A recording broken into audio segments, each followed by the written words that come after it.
I've decided to film a reading vlog.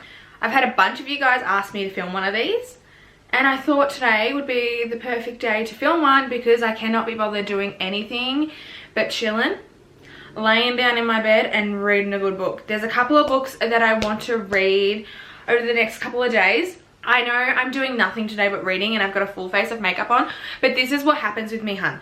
I sat down this morning to put a little bit of makeup on so I look presentable on camera, and this happened. I've got like a black smoky eye going on. I get a lot of questions from you guys all the time asking me where I read my books and if I read paperbacks. So I'm just going to answer that real quickly before starting the video. I read all of my books on my iPhone. So I use Kindle, the app, or I use Apple Books. But if there's a book I want to read that's not available on Kindle, I usually check out Apple Books. So like the Off Balance series from Lucia Franco, that's on Apple Books. I got that from there. And now I'm subscribed to Kindle Unlimited. It's only $11 a month and I can read as many books as I want. So yeah, I just read on my phone. When it comes to paperbacks, I don't buy paperbacks because they're like $30. I bought one paperback a few months ago and it was like $25. If I was to read paperbacks for every single book that I read, I'd be spending so much fucking money and I just can't afford that shit. And also, fun fact, I hate paperbacks. The book that I bought a few months ago, I still haven't read because I just do not like paperbacks. I know I'm weird, because a lot of people who are into reading prefer paperbacks over everything. They love the smell of the paper, the feel of the paper. I'm the opposite. I hate the feel of the paper. I hate the smell of the paper. And I don't know, I just can't get into paperbacks. I also want to say now, I'm not like a huge book person. I've only started reading over the past like 6 months. I never used to read, ever. The only book series that I ever read was Twilight when I was like 13. I read 2 of the 50 Shades of Grey books when I was like 16, 17 maybe. Other than that, I've never been into reading until recently. I found reading really helped me mentally. I'm a bit of a stress head and I overthink a lot of things and I can get really caught up in my head at times, and I was going through a bit of a hard time. There was a lot going on in my personal life and within my family, and I started reading and I realized it was taking me out of reality into a different world, and I was able to let my mind and my emotions rest, and it's actually benefited me in so many different ways. I started one last night. This was suggested to me by my sister-in-law. As you guys know, I'm super into mafia romance and like darker romances, and I have just been in such a mafia romance like readathon lately. I've just been reading every mafia book I come across. The only thing I'm noticing recently is that I'm not getting into any books because I'm so hung up on Cora Riley's mafia romances. Bound by the Past came out last week. I read it within a day and it just reopened the obsession. Anyway, my sister-in-law suggested this book called Cartel by Lily St. Germain. It's about this girl from Colombia and her dad is involved with the Colombian cartel. Now, I love cartel stuff. Like, I don't know if you guys have ever watched the show Queen of the South. I know it's on Netflix. It's one of my favorite shows. Fucking love it so much, and my partner's really into cartel stuff. Like, he loves Narcos and all those types of shows. That's one thing that I loved about Queen of the South.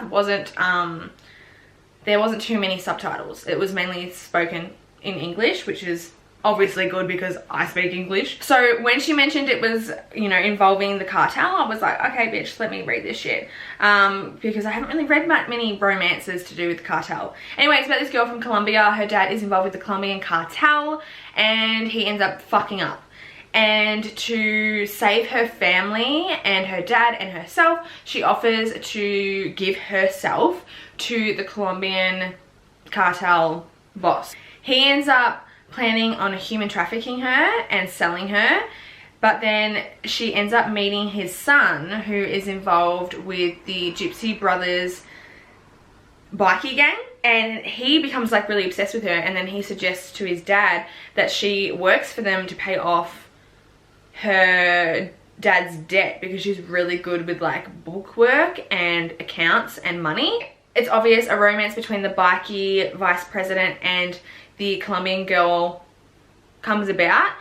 I ended up stopping this book at like 60 something% because It wasn't poor writing, but there was a couple of things that I disliked about it.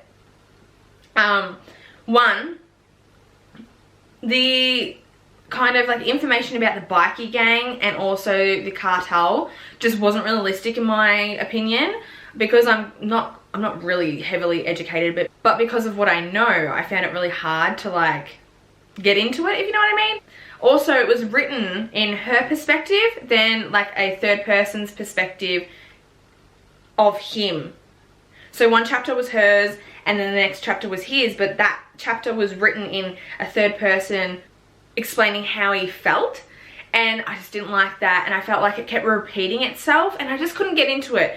So I ended up skipping through from like 70% I think it was, or 60%, and just kind of figuring out what happens in the book. I believe there's 4 books. I don't know if it's just me that couldn't get into it, because the reviews were really good, but I just expected more from a cartel based romance. So I ended up only giving it like 2 stars on Goodreads, which is really rare for me because I don't give anything less than 4 stars a lot of the time. So yeah, Cartel by Lily St. Germain, not really into it. Now the next book is called Forbidden, and I started this last night, and the reason why I started this was because someone recommended this book on my Banned and Forbidden video that I filmed a few weeks ago, and a couple of you actually messaged me on Instagram saying that I need to read this book. A lot of people said to me that it is really deep and it's really emotional, and that it is a bit young adult, so there's not a lot of sex and stuff in it, which usually I don't opt for, but if the story's good then I can not, you know, I can kind of sidestep the fact that it doesn't have a lot of sex in it. There's 419 pages in this book and I'm 18%. As I said, I started it last night, and bitch, this book is some heavy shit. Like, the romance hasn't even blossomed between the brother and the sister yet, but it's really dark and it's really intense. So it's about this guy and this girl, obviously, and they are brother and sister. There's 5 children. He's the oldest, she's the second oldest, and then they have 3 younger siblings. Their dad left them and remarried and moved to Australia when they were younger. So their mum went off the rails, started drinking a lot, going out and partying a lot, sleeping around, kind of like not doing her job as being a mother, and has like left the responsibility of the 3 younger children on the older 2 siblings.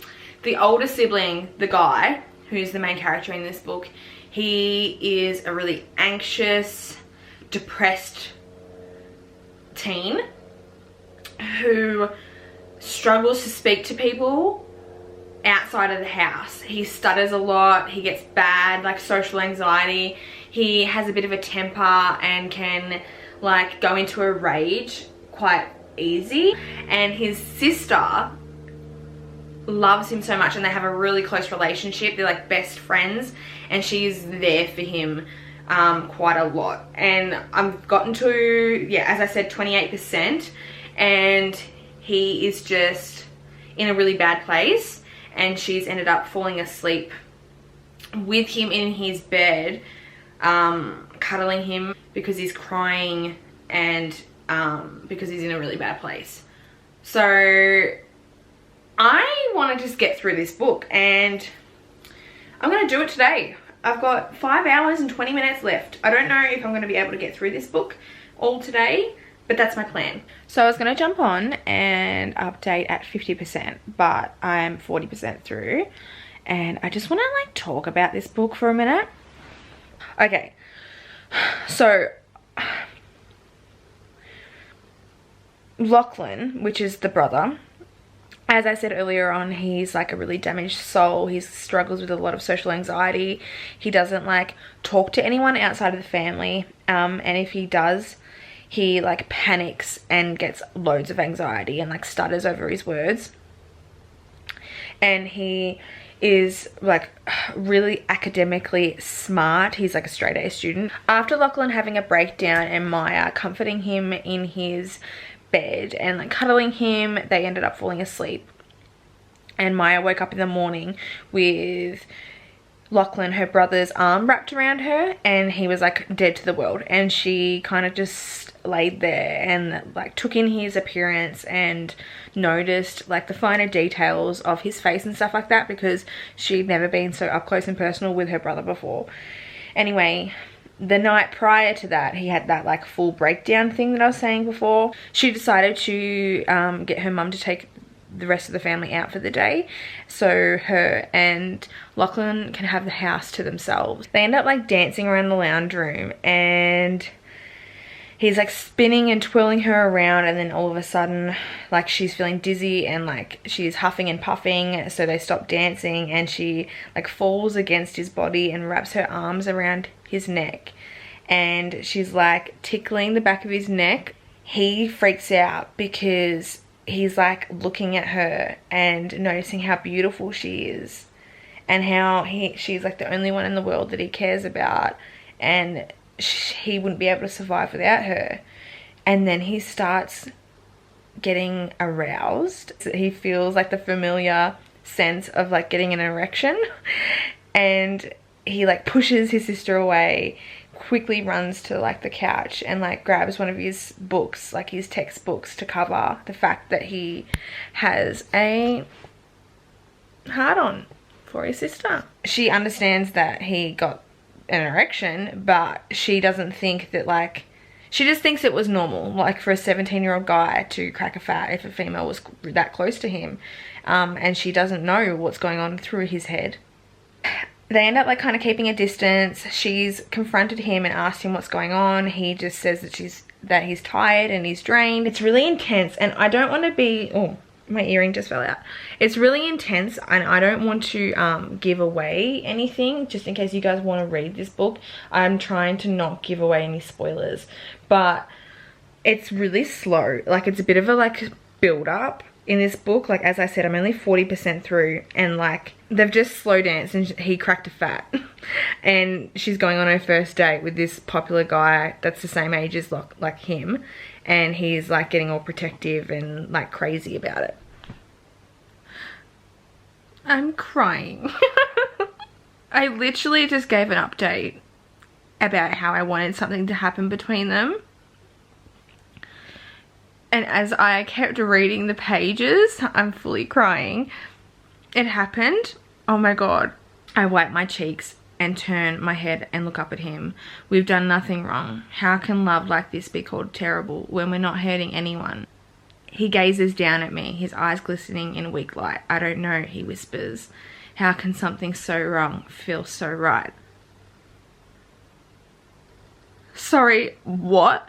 I have literal goosebumps, bitch. What the fuck? This is like some deep shit. I could never imagine like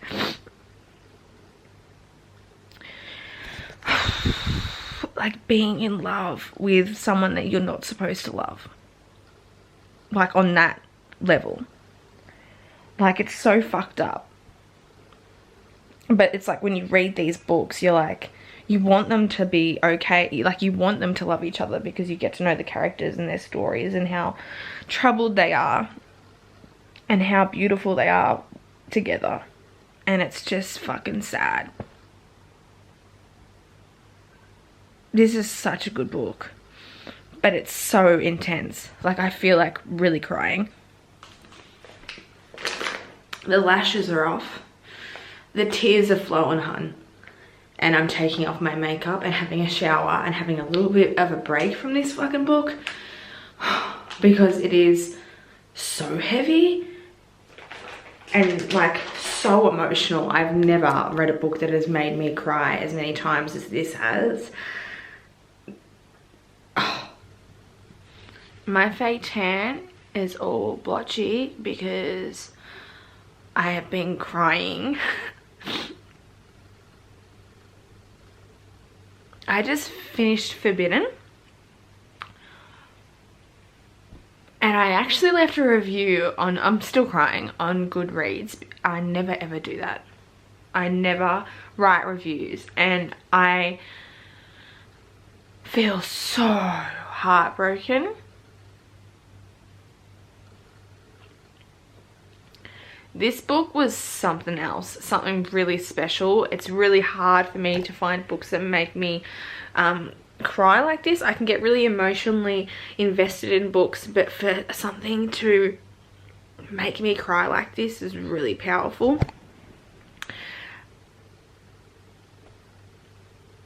I have no words. I have no words. This was the most painfully beautiful book that I have ever read.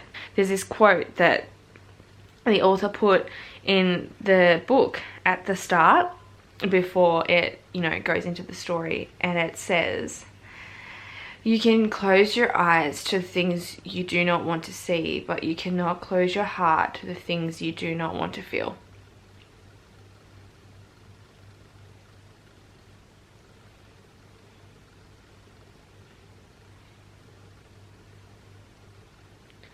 I have no words. Okay, so it's now Monday. I have been really busy this morning. That's why I didn't open up this vlog earlier on. I just filmed a full face of Morphe, which will be coming up pretty soon on my channel. So after I finished Forbidden last night, that fucked me up. Honestly, fuck you for making me read that shit, because I was just an emotional wreck last night. That book was painfully beautiful, but also heartbreaking at the same time. If you are into forbidden romances, I highly suggest Forbidden. It's not as sexual or steamy or anything like that. It's just an intense story. I started a different book last night than what I was planning on, which I'll show you in a minute and we'll talk about it. But it's pissing down with rain today. I wasn't planning on reading today, but because of the weather, I thought, hello, perfect timing. But I thought I'd just show you the windows. I don't know if it comes up. It's pissing down outside. Hello, winter. I just want a bit of a chill day reading. What's new? I always want to be reading. And yeah, I just want to read. There's my cat. I just want to read this book. Okay, so the book that I started reading last night, that's gonna go. I just put my kettle on.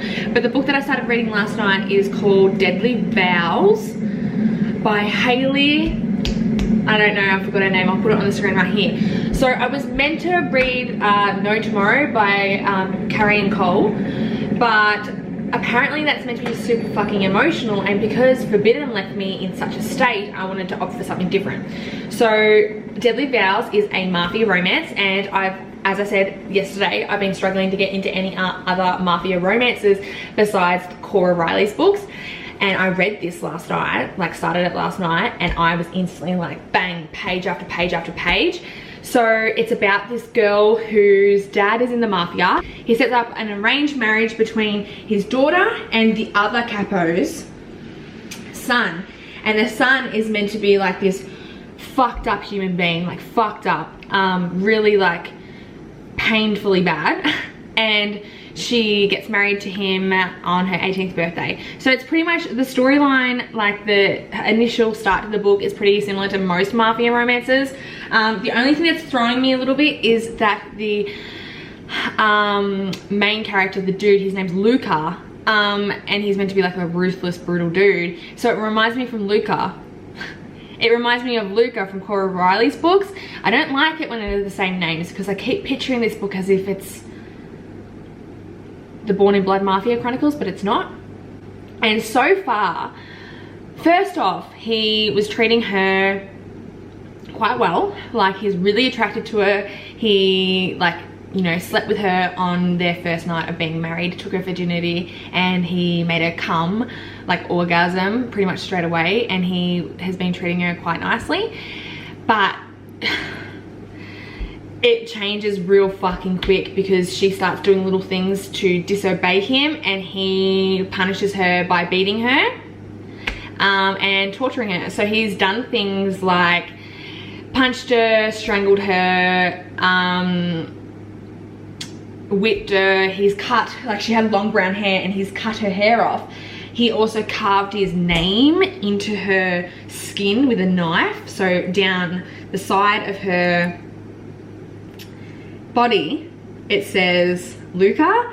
he's done all these horrible things, but then he's also declaring his love for her and how no one is ever gonna touch her, and she's always gonna be his, and he doesn't want anyone else because he's in love with her.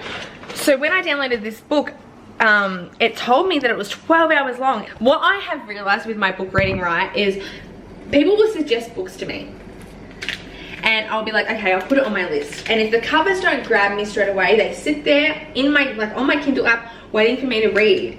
And I postpone them, I postpone them, I postpone them. And then when I finally read them, I'm like, why the fuck did I postpone this book? It's my favorite book. I did it to the Off Balance series. I did it to Cora Riley's books. Like a bunch of books that I fucking ended up loving so much, I've ended up postponing and putting on the back burner because I didn't want to read them because the covers didn't intrigue me. Actually kind of excited. I'm going out for dinner tomorrow night. Do you know how exciting that is? I haven't been out for dinner in ages. It's just to the RSL. But yeah, me and my partner and his best friend and his girlfriend are going out for dinner because we haven't seen each other in ages, and why the fuck not? I'm gonna go get a fuck off Big Palmer and eat the fuck out of it. Probably have a couple of wines and maybe hungover for work on Wednesday. Alright, I'm gonna get reading and then I'm gonna update you guys in a little bit and tell you what I'm reading, where I'm at, how I think, how I feel, all of the above. Alright, so I am currently 32% through Deadly Vows and I'm on chapter 17. So far throughout the book, every chapter has been from Elise's point of view, which is who married Luca, but now we've got chapters that are written in Luca's point of view, which is my favorite. I'm like cuddled up on the couch. It's raining like crazy outside.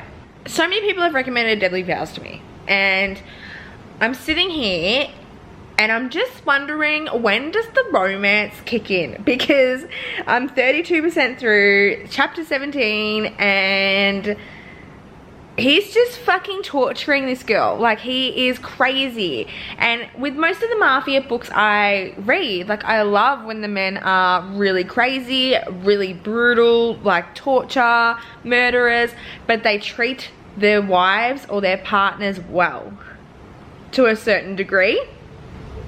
Where this dude does not do that. He is just like whipping her. He fucking stuck her in a freezer, hung her up in a freezer, in a giant freezer, and just left her in there. This is just fucked. But I'm like trying to keep reading because I'm interested to see like where it all goes. But I'm just trying to keep myself reading because I just want a good romance. Like, where's the good sex? When does he start treating her right? When does she start declaring her love for him? Like, when do they start working together as a team and he stops like torturing her? Is that gonna happen? I want that to happen. I thought I would jump on camera and finish off this reading vlog so I can move on to reading more books and edit this video to get it up this week. So I finished Deadly Vows last night. And this book has left me feeling some type of fucking way. So a lot of you guys recommended this to me after I filmed my Mafia romance recommendation video. And I listed what I enjoy about Mafia romances. You know, torture, murder, human trafficking, sex workers, like all of that. But when it comes to the Mafia romances I enjoy, I like the men in the books to be brutal and to torture and murder and all those things and be a criminal, but treat their partners, girlfriends, whoever they're falling in love with, decent. Where Deadly Vows, that is not the case. As I said yesterday, like, there was a lot of like torture between Luca and Elise. Like, he would beat her, rape her, do all these fucking cruel things to her if she didn't obey him. And something happens to her halfway through the book, and this may be a little bit of a spoiler, but she kind of gets kidnapped, I guess, and by this really evil man, and he does some fucking terrible things to her, and she ends up kind of getting like a PTSD type of thing from it. And she realizes when she's with this guy that she actually loves Luca. Then the story kind of turns and then they end up being what I wanted the book to be like.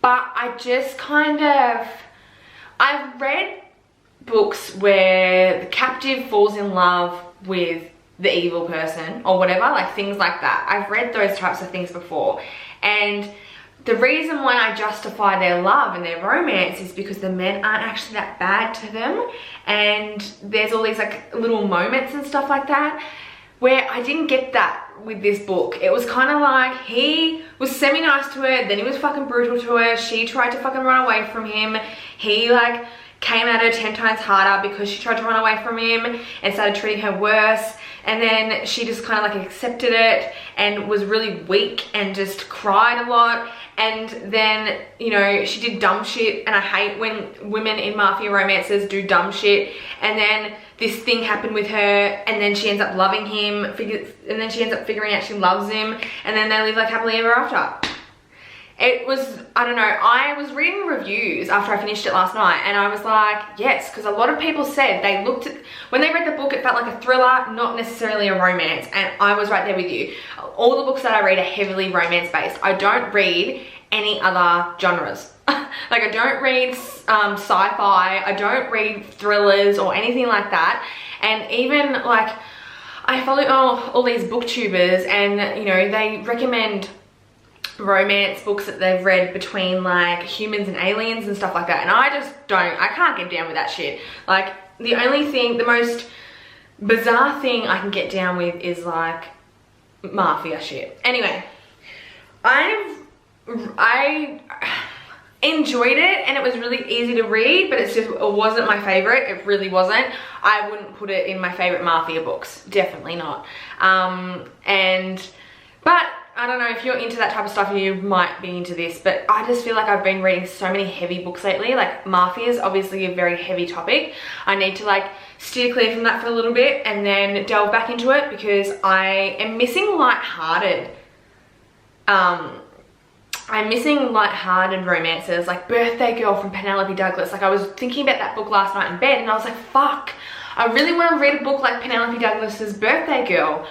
Like, I need to find something similar. Like, I'm really, you know, that angsty, steamy, like slow burn, but it's not like abusive or anything like that.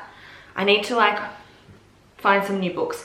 Anyway, that is my reading vlog. This is my first reading vlog. So let me know in the comments below if you enjoyed it. If you did, I'll do more of them. I don't know if it was any good. I don't even know if the footage is any good.